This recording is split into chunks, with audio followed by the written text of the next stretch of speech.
Alam mo yung pakiramdam na sinusukat ka base sa itsura mo. Kapag naka-Wigo ka, parang may kulang. Kapag hindi iPhone ang cellphone mo, outdated ka raw. Kapag hindi branded ang sapatos mo, fake daw yan. Pero, paano kung sabihin ko sa'yo na yung taong naka-Wigo, naka-Android at naka-ukay lang, siya pala yung may investments, walang utang, may life insurance at may emergency fund worth 6 months. I'm Chan and welcome to Pinoy Stealth Wealth, the channel where we don't flex just to impress. Dito, we focus on real wealth, smart money moves, financial freedom. Pag-uusapan natin ang modest living, practical wisdom at kung bakit sa panahon ngayon, mas astig yung taong simple pero panalo sa buhay.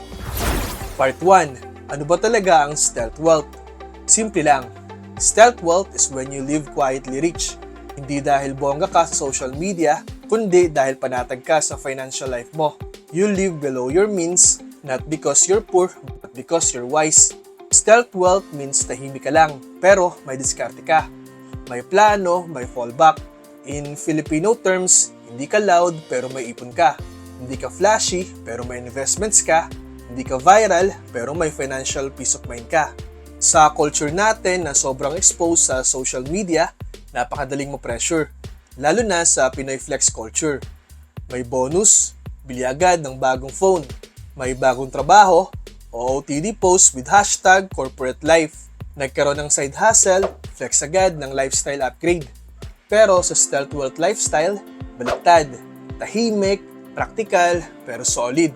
Hindi mo kailangan ipakita kasi alam mong panalo ka na kahit walang approval ng iba. You live for peace, not praise. You focus on value, not validation. Part 2, the Toyota Wigo mentality. Let's talk about the Toyota Wigo. Marami nagsasabi, pang starter car lang yan. Wigo ka pa rin? Di ba may trabaho ka na? Hindi mo ba afford ang SUV? Pero, here's what they don't see sa Toyota Wigo. Low maintenance cost, fuel efficient, affordable insurance, kumpara sa mamahaling kotse, di ganun kalakas ang iyak kapag nadikitan ka sa parking lot. More importantly, yung ilang naka-Wigo, fully paid ang sasakyan, walang car loan. May investments on the side, may sariling bahay o paupahan, may emergency fund na good for 6 months. Ngayon, i-compare natin sa ilang naka-SUV. 5-year car loan, monthly amortization na 20k to 30k, PMS, mga 10k to 15k kada visit sa kasa. Gas, minsan half tank lang para tipid. So, sino talaga yung panalo? Yung mukhang mayaman o yung mukhang simple pero walang utang, investment at secured ang future? Minsan, hindi yan tungkol sa brand at model. Nasa plano yan, nasa mindset, nasa discipline. Stealth wealth is a Toyota Wigo mentality. You choose function over flex, purpose over pressure. Kung gusto mo matutunan tong mindset na to, subscribe ka na sa Pinoy Stealth Wealth, Real Talk, Real Goals, Real Freedom. Part 3. Pinoy Culture versus Financial Freedom. Let's be real. Minsan, ang culture mismo natin ang umahadlang sa ating financial growth. Bata pa lang tayo, tinuruan na tayong sumabay. Dapat bago ang damit sa Christmas party. Dapat may sariling bahay bago mag-30. Dapat may kotse ka na kung professional ka na. Kaya kahit may 1 million pesos ka na sa bangko, feeling mo malayo ka pa rin. Bakit? Kasi ang sukatan natin ng success nasa paningin ng ibang tao. Kahit may ipon ka, kung wala kang kotse, feeling mo behind ka na. Kahit may investment ka, kung hindi iPhone ang gamit mo, feeling mo outdated ka na. Kahit rent-free ka sa parents mo, kung wala kang sariling bahay, feeling mo pabigat ka na. Eto yung nakaka-drain. But here's the truth. Mas okay na mag-rent ngayon kung may emergency fund at investments ka naman. Mas okay nang wala ka pang kotse kaysa baon ka sa car loan. Mas okay ng second hand ng gamit basta walang utang. This is the power of stealth wealth. Freedom from pressure, control over your choices. Part 4. Real Pinoy Stealth Wealth Stories. Let me share some real-life Pinoy stealth wealth stories. Si Kuya Grab driver. Mukhang regular driver lang kung titingnan, pero may 2 paupahan sa Bulacan. Walang utang, nag-iipon sa MP2 at may index fund. Tahimik, hindi flashy, pero secured ang pamilya. Public school teacher na investor. Walang iPhone, lagi naka second-hand laptop, pero consistent mag-invest sa MP2, mutual funds at may sideline na online selling. Meron siyang 100k savings yearly. Hindi siya loud, pero she's building quiet wealth. OFW na low-key. Tahimik sa social media, pero may bahay sa Laguna. Lote sa Batangas, apartment sa Cavite, lahat fully paid. Walang car loan, walang flex. Ano ang common denominator nila? Tahimik pero solid. Hindi nagpapasikat pero may pangmatagalan. Part 5, Traits ng may stealth wealth mindset. Here are the traits of young professionals na may stealth wealth mindset. May budget plan, hindi bara-bara. They know where their money goes. No lifestyle creep. Tumaas man ang income, hindi agad nag-upgrade ng lifestyle. Avoid bad debt. Umuutang lang kung may ROI, hindi lang para magpakitang gilas. Nag-i-invest sa sarili, books, courses, seminars, alam nilang knowledge pays the best interest. Tahimik lang, they don't brag about money, their life show the results. Part 6. Bakit hirap ang iba sa stealth wealth mindset?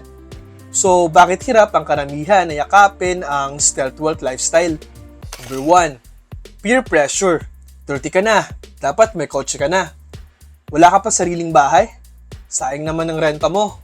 Sadly, these kinds of comments push people to overspend just to fit in. Number 2. Lack of financial education.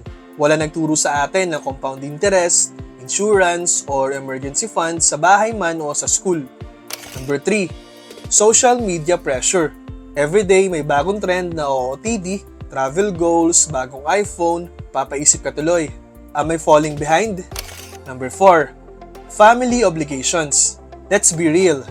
Marami sa atin ay breadwinner, kaya minsan hindi para sa future na pupunta ang pera, kundi pambayad sa past at present obligations. But here's the good news. You can break the cycle. You can be the one who starts differently. Tahimik ka man, maratag ka naman. Part 7. How to start your own stealth wealth journey. Kung gusto mo magsimula ng stealth wealth journey, here's a simple 6-step plan. Number 1. Emergency fund first. Goal.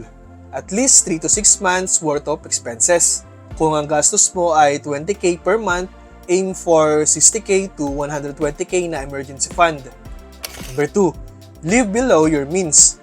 Kahit afford mo ang 50k lifestyle, stick to 30k or 35k only. Save or invest the difference. Number 3. Track every peso. Gamit ka ng budget tracker app o kahit notebook or Excel. Basta dapat alam mo kung saan napupunta ang pera mo. Number 4. Invest consistently.